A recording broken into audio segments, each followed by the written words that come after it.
YTN 라디오가 보내드린 신율의 뉴스 정면 승부 일부 정면 인터뷰로 시작할 텐데요. 국민의힘 조경태 의원 지금 전화 연결돼 있습니다. 조 의원님 안녕하세요. 네, 안녕하십니까. 조경태입니다. 예. 아유, 이번 주부터 추워진대요.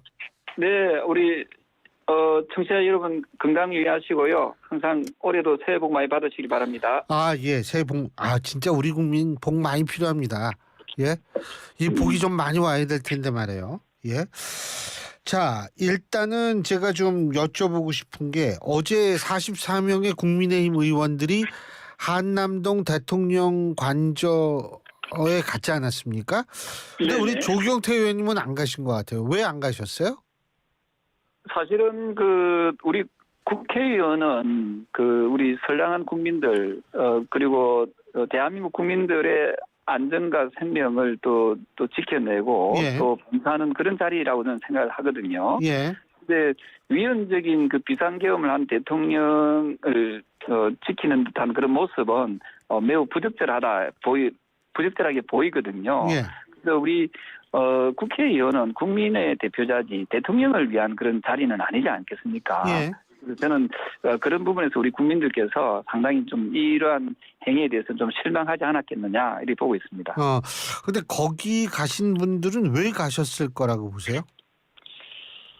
아마 다음에 혹시 박사님께서 한 분 한 분한테 한번 여쭤보시면 좋을 것 같고요. 기회가 있으면 좀 진짜 물어보고 싶어요. 예. 네, 이분들은 대통령을 어쨌든 지키려고 갔다는 그런 모습들을 어떻게 피할 수가 없지 않겠습니까? 예. 예, 그렇다면은 그런 모습들이 과연 적절했는지에 대해서 저는 많은 비판의 목소리가 많이 나오고 있다 하는 점에서 상당히 같은 당을 소속 의원으로서 안타깝게 생각을 합니다. 사실 본인의 정치 생명과도 연결될 수 있는 부분이지 않습니까? 그죠? 그렇습니다. 예, 그래서 그게 좀 궁금해지더라고요. 예.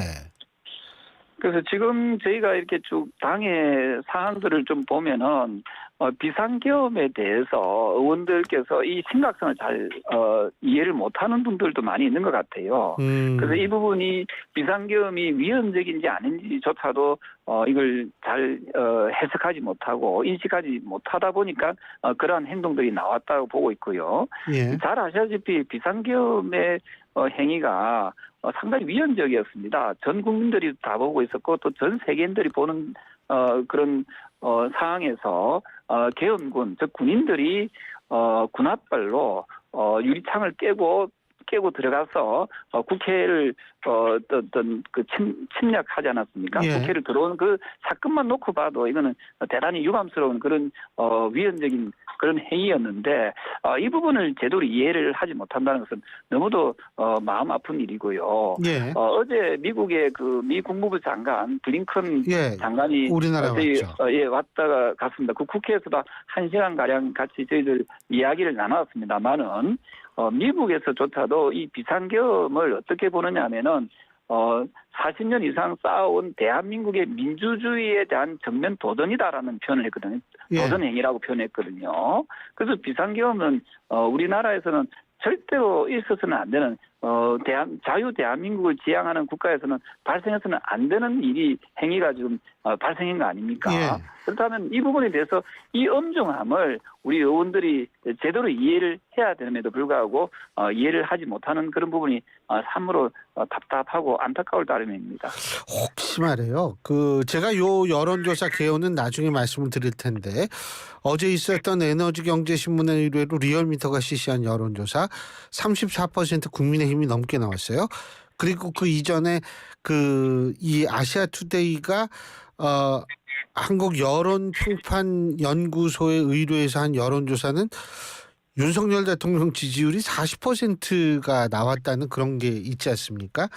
자, 이런 거에 혹시 고무받아서 그런 거 아니냐 이런 얘기도 있는데 어떻게 보십니까? 저는 정치를 하는 사람들은 예. 옳고 그름 시시비비를 잘 가릴 수 있어야 된다 보고 있거든요. 아하, 예. 여론조사에 따라서 이렇게 왔다 갔다 하는 것은 그건 신념이 없고 소신이 없는 거지요. 무슨 말씀인가 하면은 불법적이고 위헌적인 비상계엄이 잘못됐다라고 판단되면은 잘못됐다고 생각하면은 그것은 잘못된 거거든요. 그래서 그 이후에 야당이 하는 행태, 야당이 잘못하는 행태는 별개의 문제입니다. 예. 그래서 저는 대통령이 잘못한 부분에 대해서는 어찌 보면은 야당보다도 훨씬 더 엄하게, 더 엄격한 잣대로 비판하고 책임을 물어야 된다고 보고 있거든요. 예. 그래야만이 우리 당이 진정으로 저는 수권 정당으로 또 기회가 올 수 있다 이렇게 보고 있습니다. 알겠습니다. 그 내년 내년이 아니고 올해 만일 대선이 있다라고 가정하면 국민의힘은 좀 힘들다 뭐 이런 시각도 있는데 어떻게 보세요?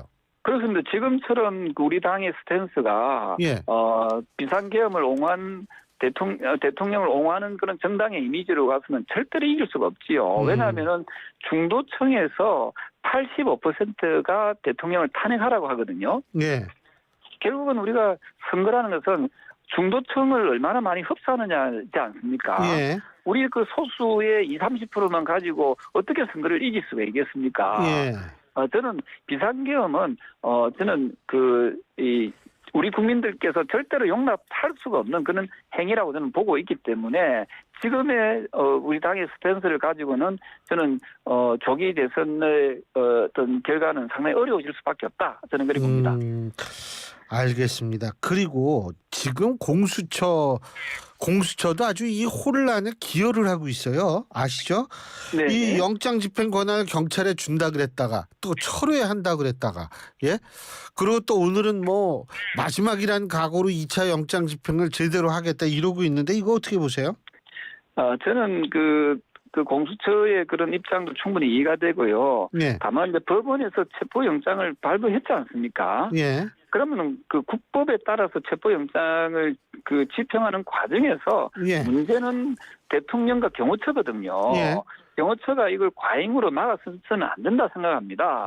이건 법치주의 국가로 법치를 정면으로 부정하는 거지 않습니까? 예. 그래서 저는 대통령의 경호처는 대통령의 신변을 보호하라는 거지 이렇게 과잉 충성, 과잉 경호는 이거는 저는 맞지 않다 보고 있고요. 더더군다나 지금 대통령은 직무가 정지된 상태지 않습니까? 직무가 정지된 대통령을 왜 그렇게 과잉으로 수백 명이 에워싸서 지켜야 됩니까? 저는 그건 잘못됐다고 생각합니다. 그래서 저는 지금이라도 경호처가 법원에서 발부한 체포영장의 집행 과정을 저는 협력하고 협조할 저는 의무가 있다고 보고 있고요. 또한 대통령 역시도 국민 앞에서 숨지 않겠다고 했잖아요. 예. 당당하게 수사에 응하겠다고 했으면 그 말에 대한 책임을 저는 져야 된다 이렇게 보고 있습니다. 지금도 숨어 있는 모습, 예? 과연 이분이 행정부의 수반인가 할 의심스러울 정도로 너무도 비겁한 모습을 보이고 있다 이렇게 보고 있습니다.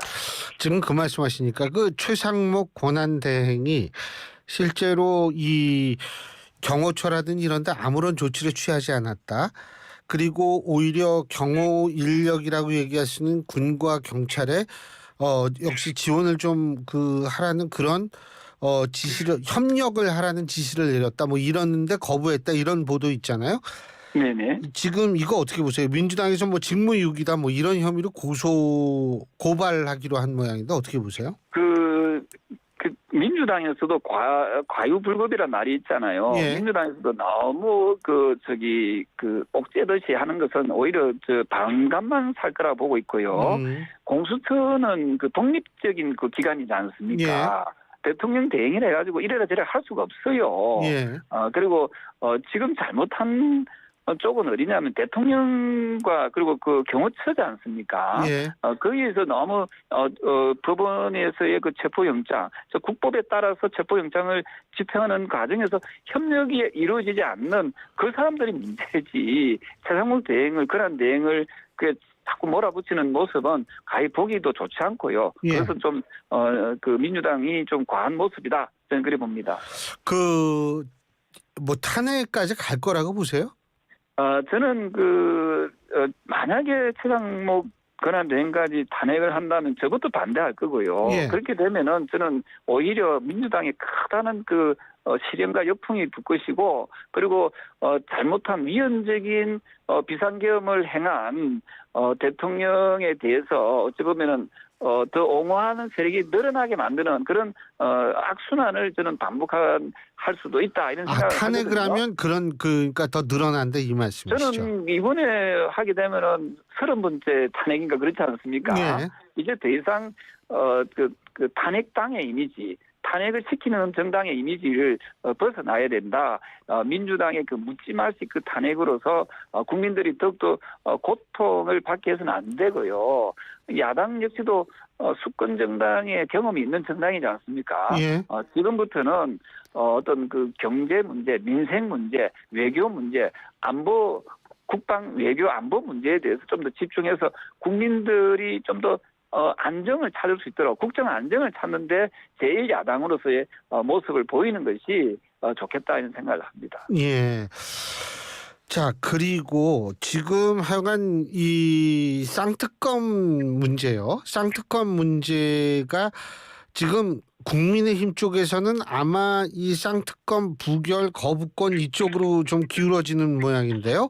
쌍특검이라 하면 김건희 특검법과 내란 특검법인데 어떻게 처리해야 된다고 보십니까? 저는 그 여야가 예. 이 부분에 대해서 좀 더 머리를 맞대어서 예. 저는 합의해서 처리해야 된다고 보고 있거든요. 합의해서. 예. 예, 여야가 그리고 우리 여당 국민의힘 역시도 독소 조항을 빼면은 협의할 용의가 있는 걸로 그렇게 나와 있거든요. 그 독소 조항이라는 게 예를 들면은 특검에 임명해서 국민의힘이 배제돼 있는 이런 거 말씀하시는 거죠? 네네. 그래서 여야가 충분히 이거는 협의하면은 저는 예. 처리가 가능하다 이렇게 봅니다. 그래서 그런 부분에 대해서 저는 좀 여야가 좀 정치력을 발휘해서 예. 모처럼 좀 국민들한테 좀 안심을 시킬 수 있는 예. 그런 모습을 정치를 좀 했으면 좋겠습니다. 사실 그 동안에 여든 야든 충분히 무능함을 보였지 않습니까? 정치적인 무능함을. 예. 이제부터는 저는 새해에는 정치적인 그 유능함을 정치력을 발휘하는 그런 새해가 되길 바랍니다. 그 정치적인 유능한 말씀하시니까 제가 갑자기 생각이 나는 게 윤석열 대통령이 그 계엄에 대해서 얘기를 할 때 이게 뭐 통치권이다 이런 얘기를 했죠. 근데 참 네네. 이게 제가 이 나이 먹고서 통치라는 얘기를 듣게 되리라고 생각을 못했는데 이게 정치가 있어야 되는 거 아니에요? 근데 통치를 얘기를 하더라고요, 윤석열 그렇습니다. 대통령은. 대통령이 보면은 마치 왕이라는 생각을 인식을 하는 것 같아요. 예. 그래서 아마 그런 독재적 발상이라고 할 수 있는 비상계엄, 위헌적 비상계엄을 행하지 않았습니까? 그래서 후보 시절에 아마 이분이 손바닥에 왕자를 새기고 놓은 거 기억나시죠? 예. 그 손바닥으로 왕자는 새길 수 있어도 저는 손바닥으로 하늘을 가릴 수 없다 하는 생각을 합니다. 그래서 본인이 대통령이 했던 아주 잘못된 그 비상계엄으로 인해서 지금 우리 국민들이 얼마나 고통받고 있습니까? 아마도 이 부분에 대해서 저는 빨리 수사에 협조해야 된다고 보고 있고요. 예. 또 현대에 가 있는 이 탄핵 소추에 대해서도 아마 현재에서는 아마 일정대로 저는 잘 진행할 것이다 이렇게 보고 있습니다. 지금 헌재에서 일정대로 진행한다. 그 헌재에서 요새 그 헌재가 또 이 주목을 받는 게 내란죄, 내란죄를 제외한다, 만다 뭐 이런 부분 아니겠어요? 어떻게 보십니까? 그래서 어제 분명한 입장을 밝혔더라고요. 예. 어쨌든 내란죄를 포함해서 탄핵 소추와 관련된 내용은 헌재에서 해야 될 일이라고 선긋기를 분명히 했거든요. 그래서 예. 이제 이 부분에 대해서는 더 이상 여야가 내란죄에 대한 문제에 대해서는 실랑이를 벌일 이유가 없다는 거죠. 이것은 오롯이 헌재에서 판단할 거고 또 판단한다라고 했기 때문에 아마 이 부분도 포함해서 아마 헌재에서 결론을 내릴 것이다. 저는 그래 봅니다. 빨리 진행이 될 거라고 보세요? 어떻게 보세요? 저는 이 내용이 그렇게 복잡한 내용이 아니기 때문에 예. 아마 박근혜 대통령 때 탄핵 소추에 대한 판결 그리고 노무현 대통령 때의 탄핵 소추에 대한 판결 그 시점하고 견주었을 때 아마도 비슷한 시점에 결론이 나오지 않을까 저는 그래 보고 있습니다. 60일에서 90일 사이에 그 정도 나올 것이다. 그죠? 네네네. 예. 근데 일각에서는 뭐 지금 대통령을 비롯한 여당이 자꾸 그 헌재의 시간을 좀 끌어서 이재명 대표에 대한 이 사법 리스크 이게 어느 정도 가시화될 때까지 시간을 끌려고 한다. 뭐 이런 얘기를 하는데 이 부분은 어떻게 보십니까? 저는 그 국민의힘에서는 과연 그 시간 끌기 해서 좋을 게 있는지 되묻고 싶거든요. 예. 오히려 저는 윤석열 대통령하고 확실하게 이 부분에 대해서 정리해 나가는 것이 또 야당보다도 훨씬 더 강하게 비상계엄을 규탄하고 비판하는 것이 저는 국민의힘의 기회가 더 있다고 보고 있고요. 예. 다만 그 이재명 그 더불어민주당 대표에 대한 사법 리스크 있지 않습니까? 예. 특히 선거법과 관련된 것은 633의 어떤 그 기준이 있지 않습니까? 예. 자, 그렇다면은 아마 2월에서 3월쯤에 이 결과가 저는 나올 거라 보고 있거든요. 예. 2심의 결과가. 예, 그게 나온다고 봤을 때, 저는 얼추, 대통령의 탄핵 시점하고 좀 거의 비슷한 시점에 나온다고 하면은, 예. 저는, 저는 우리 국민의힘에서도 이걸 자꾸 시간 벌기, 시간 늦추기로 가지 말고 오히려 우리가 좀 더 선명하게 비상계엄이 잘못됐다. 우리부터 잘못된 걸 잘못됐다고 지적해야만이 상대방의 잘못을 또 지적할 수 있지 않겠습니까? 예. 저는 그런 현명함을 보였으면 좋겠다는 생각을 합니다. 일각에서는 그 박근혜 전 대통령 탄핵 당시에 그때 당시 국민의힘 정당이 새누리당이었죠. 새누리당의 행동에 대해서 야 이게 이렇게 됐더니 우리가 이게 굉장히 힘들어지지 않았나 이런 얘기를 했기 때문에 이런 학습 효과가 있기 때문에 지금 잘못된 것을 인정 안 하고 지적도 안 한다 이런 얘기인데 동의하십니까? 저는 그런 스탠스를 취하면 우리 당은 희망이 없다 생각합니다. 우리 당의 극성 지지자들만 가지고 어떻게 선거에서 이길 수가 있겠습니까?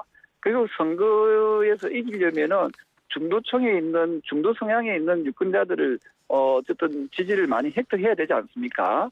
근데 일부 그 제가 봤던 그 조사에 보면은 절대 다수가 탄핵에 중도층에서는 찬성하는 걸로 그렇게 나왔던 그 보도를 봤거든요.